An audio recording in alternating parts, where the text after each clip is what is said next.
sân khấu lồng lấy ta cùng hát ca mừng đền hoàng lục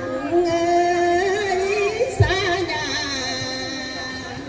mùa màng tươi tốt ơi mọi nhà nó ơi anh ơi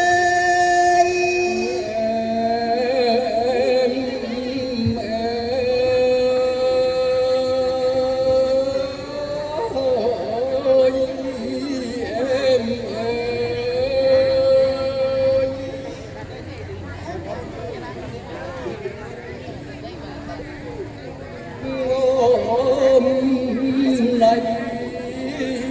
lễ hội ơi đàn hoàng cầm mà nhau tết ơi rõ ràng làm vui ơi em ơi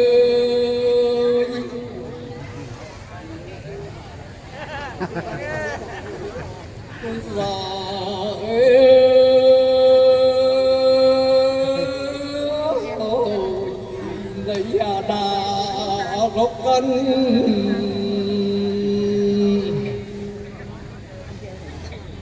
lấy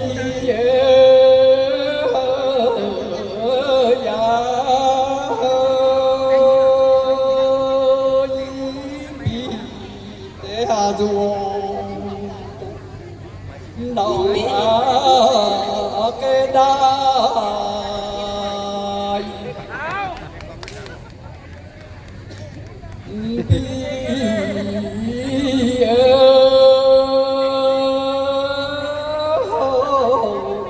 thế hà dù lòng mai bây kết hơi nòng với con bi điệp leo lăng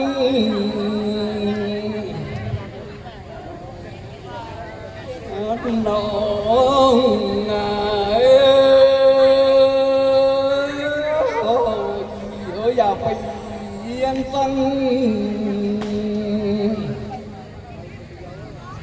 đi của hôi dù kính hà cầu lòng cuối cũng leo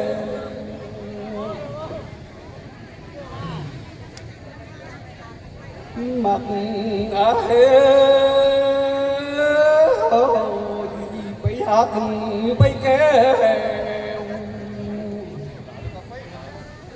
cũng qua cười cảm hàm mưa nồng ai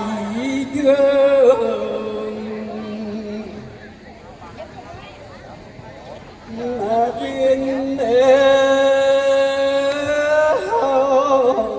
gầm bị hạ tan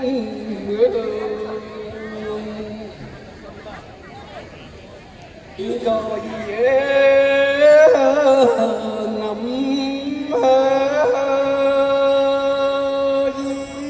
ơi già ơi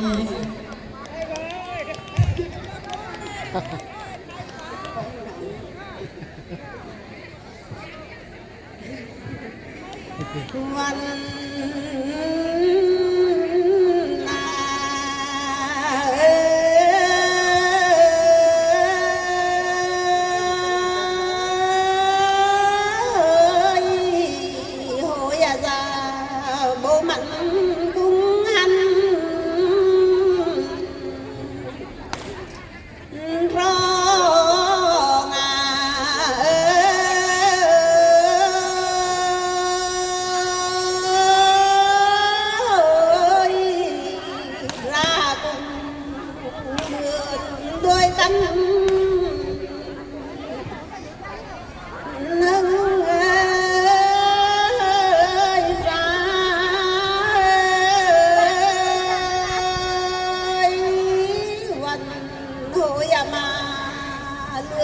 bài thêm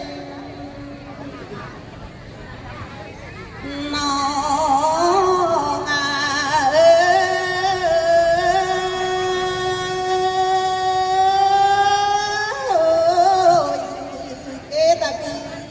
nhân duyên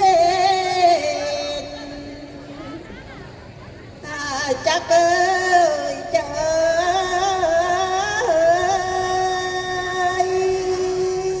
kết cán bộ tình dúa thêm buồn rong ơi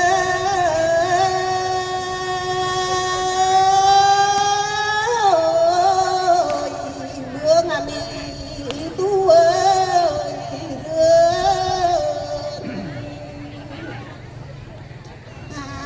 ôn nơi thoại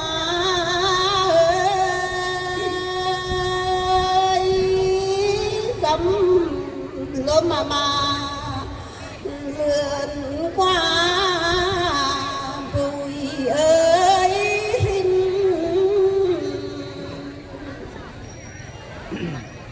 quê ta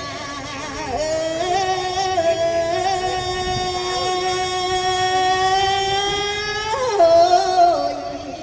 gặp thân vị thân sinh gọi ơi nghĩ ơi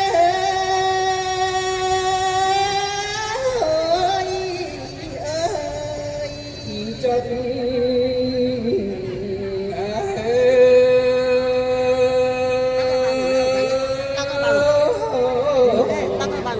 cá non theo đẩy bông nó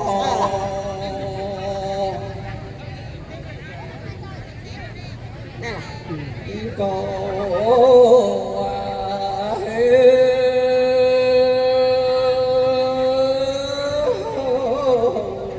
ước cả năm cưng ơi bò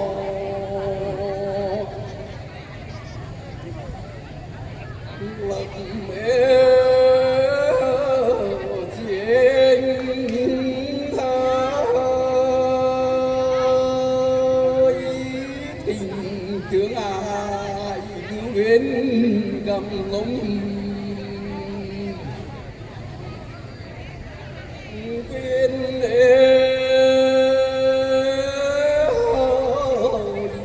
gần bây giờ non cơn coi mày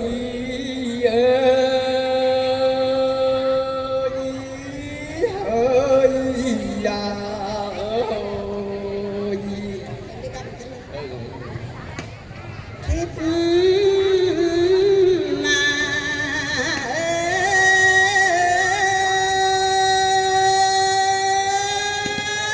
ơi riêng Hà Nội mặt đẩy thích rồi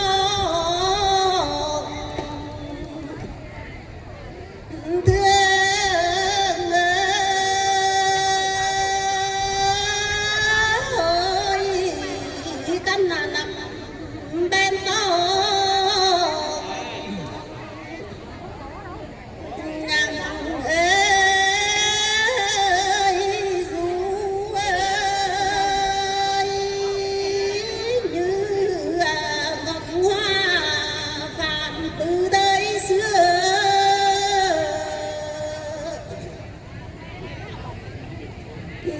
kết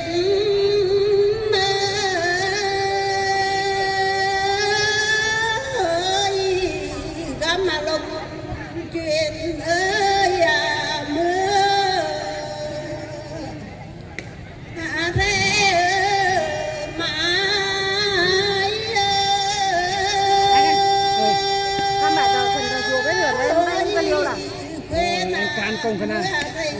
nó bờ cái can này giờ cái bộ giờ giờ lan thế lan thế mình cái can này thăm bay thăm rồi đó còn lan màu Thư Lan đang vẩy lên lao cái Thư Lan xem giờ lúc mình như thường đâu cần tóc mình thấy nó cần tóc có lan này mình thấy đâu đại ca này chả mình Thư Lan nó phải đấy rồi Thư Lan em mình chịu quá kem ông này là nè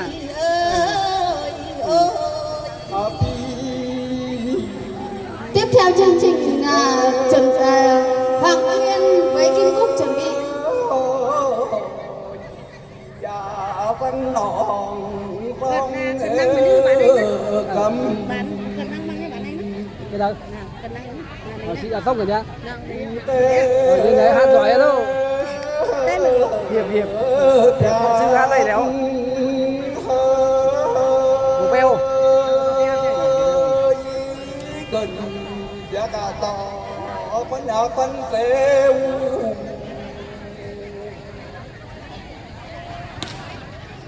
bên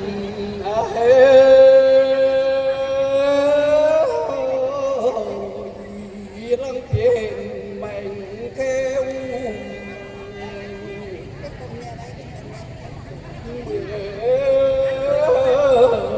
ôi ơi dạ ơi.